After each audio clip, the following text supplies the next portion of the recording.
こんにちは、さきです。はい、25日の、クリスマスに向けての聖書朗読、このビデオで最後になります。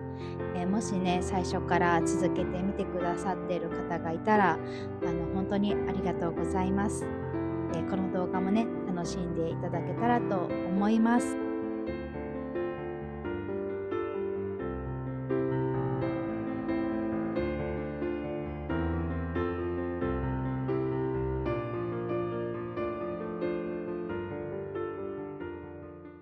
はい、では19日、ルカによる福音書2章21節から24節。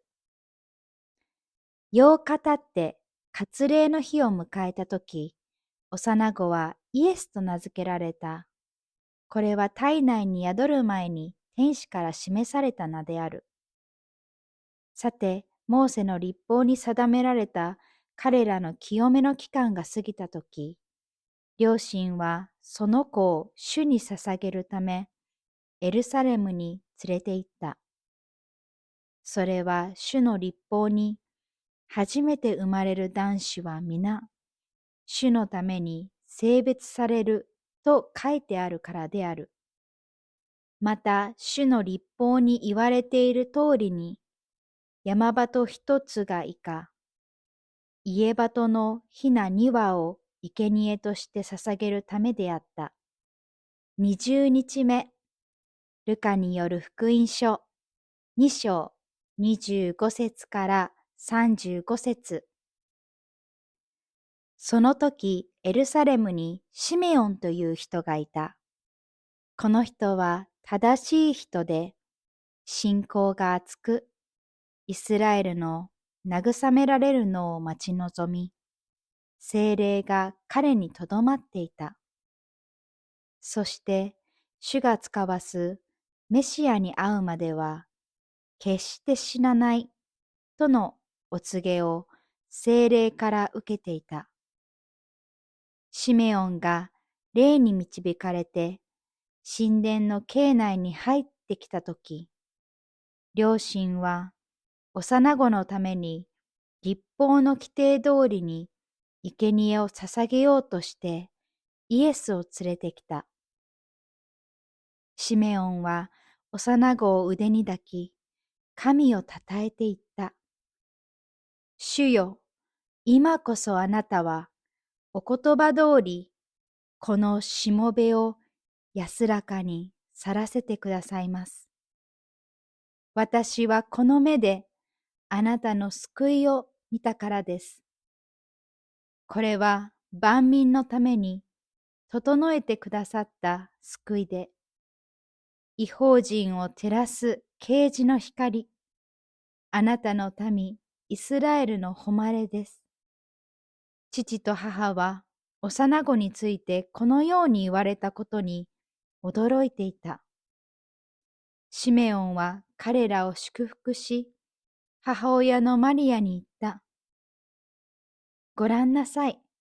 この子はイスラエルの多くの人を倒したり、立ち上がらせたりするためにと定められ、また反対を受ける印として定められています。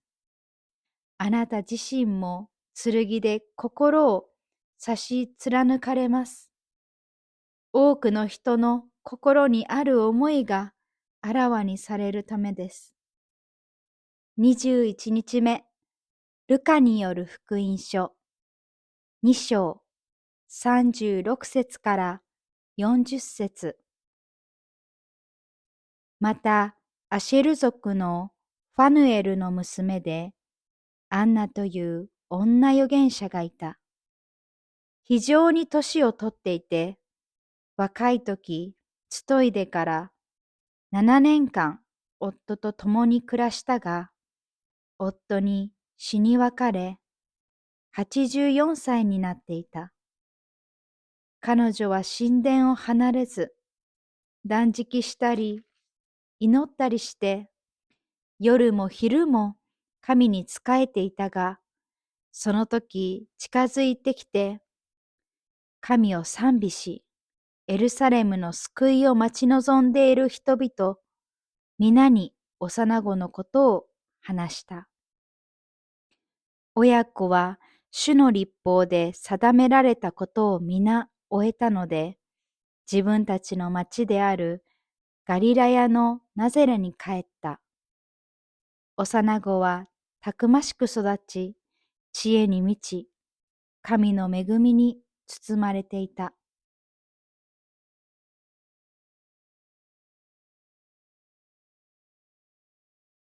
22日目、マタイによる福音書2章1節から12節。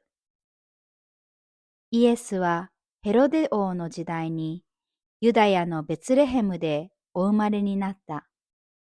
その時、占星術の学者たちが東の方からエルサレムに来て言った。ユダヤ人の王としてお生まれになった方はどこにおられますか？私たちは東方でその方の星を見たので、拝みに来たのです。これを聞いてヘロデ王は不安を抱いた。エルサレムの人々も皆同様であった。王は民の祭司長たちや律法学者たちを皆集めて、メシアはどこに生まれることになっているのかと問いただした。彼らは言った。ユダヤのベツレヘムです。預言者がこう書いています。ユダの地、ベツレヘムよ。お前はユダの指導者たちの中で、決して一番小さいものではない。お前から指導者が現れ、私の民、イスラエルの牧者となるからである。そこでヘロデは占星術の学者たちを密かに呼び寄せ、星の現れた時期を確かめた。そして行ってその子のことを詳しく調べ、見つかったら知らせてくれ。私も行って拝もう。と言ってベツレヘムへ送り出した。彼らが王の言葉を聞いて出かけると、東方で見た星が先立って進み、ついに幼子のいる場所の上に止まった。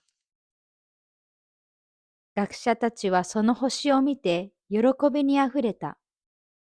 家に入ってみると、幼子は母マリアと共におられた。彼らはひれ伏して幼子を拝み、宝の箱を開けて黄金、乳香、没薬を贈り物として捧げた。ところがヘロデのところへ帰るなと夢でお告げがあったので、別の道を通って自分たちの国へ帰っていった。23日目、マタイによる福音書2章13節から18節。占星術の学者たちが帰っていくと、主の天使が夢でヨセフに現れていった。起きて子供とその母親を連れてエジプトに逃げ、私が告げるまでそこにとどまっていなさい。ヘロデがこの子を探し出して殺そうとしている。ヨセフは起きて夜のうちに幼子とその母を連れてエジプトへ去り、ヘロデが死ぬまでそこにいた。それは私はエジプトから私の子を呼び出したと主が預言者を通して言われていたことが実現するためであった。さて、ヘロデは占星術の学者たちに騙されたと知って大いに怒った。そして人を送り、学者たちに確かめておいた時期に基づいて、ベツレヘムとその周辺一帯にいた2歳以下の男の子を一人残らず殺させた。こうして預言者エレミヤを通して言われていたことが実現した。ラマで声が聞こえた。激しく嘆き、悲しむ声だ。ラケルは子供たちのことで泣き、慰めてもらおうともしない。子供たちがもういないから。24日目、マタイによる福音書2章19節から23節。ヘロデが死ぬと、主の天使がエジプトにいるヨセフに夢で現れて言った。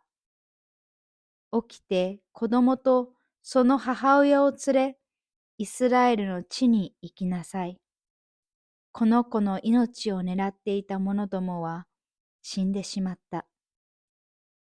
そこでヨセフは起きて幼子とその母を連れてイスラエルの地へ帰ってきた。しかしアルケラオが父ヘロデの後を継いでユダヤを支配していると聞き、そこに行くことを恐れた。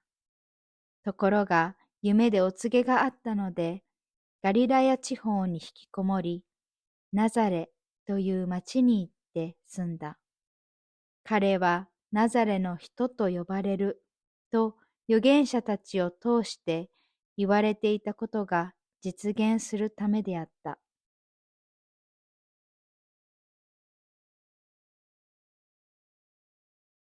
皆さんメリークリスマス。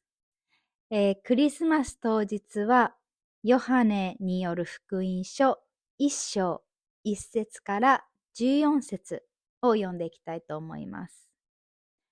はじめに言葉があった。言葉は神と共にあった。言葉は神であった。この言葉ははじめに神と共にあった。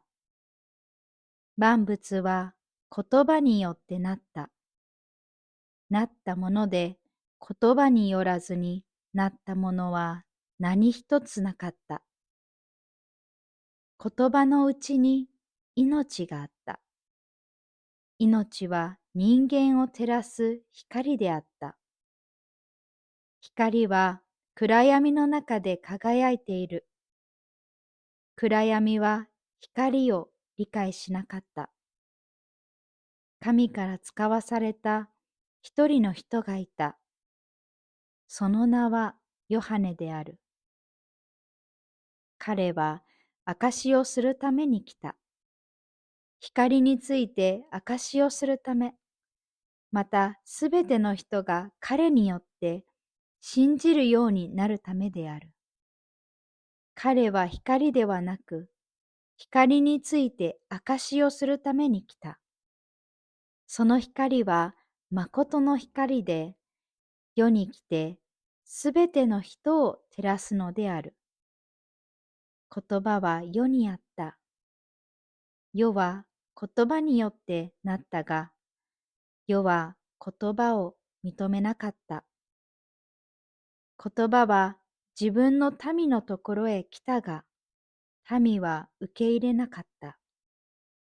しかし、言葉は自分を受け入れた人、その名を信じる人々には、神の子となる資格を与えた。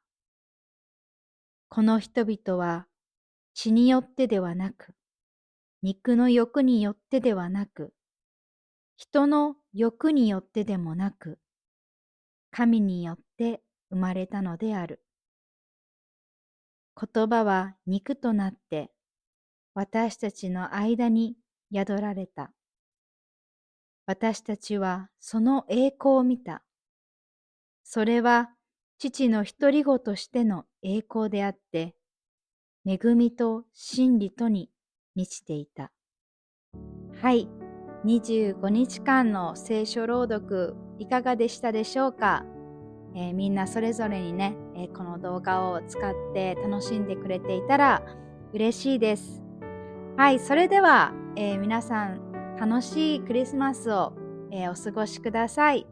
ではバイバイ、メリークリスマス。